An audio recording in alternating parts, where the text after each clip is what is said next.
গাজায় নিরীহ ফিলিস্তিনিদের উপর ইসরায়েলি বর্বরতা শুরু থেকেই তাদের সমর্থন দিয়ে এসেছে পশ্চিমা গণমাধ্যমগুলো। তবে বিপরীত চিত্র ছিল কাতারভিত্তিক গণমাধ্যম আল জাজিরার।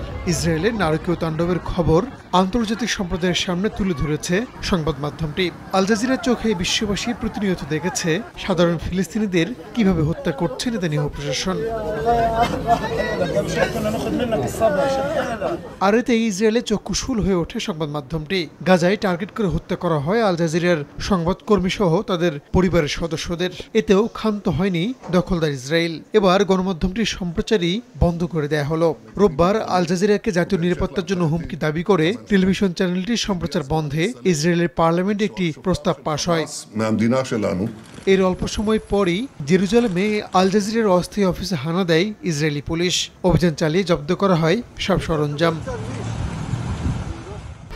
1, 2, 3 ঢাকায় জমি জিতে নিন 100% ক্যাশব্যাক সহ 20 কোটি টাকার পুরস্কার।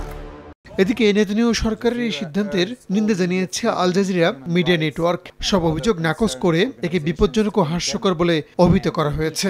একই সঙ্গে নিজেদের কার্যক্রমে এর কোনো প্রভাব পড়বে না বলেও উল্লেখ করেছে গণমাধ্যমটি। নিন্দা জানিয়েছে জাতিসংঘের মানবাধিকার কমিশনও। বাক স্বাধীনতা মৌলিক অধিকার উল্লেখ করে দ্রুত নিষেধাজ্ঞা তুলে নেওয়ার আহ্বান জানানো হয়েছে। অন্যান্য সংস্থাগুলোও এর সমালোচনা করেছে। রাহানুল রানা, সময় সংবাদ।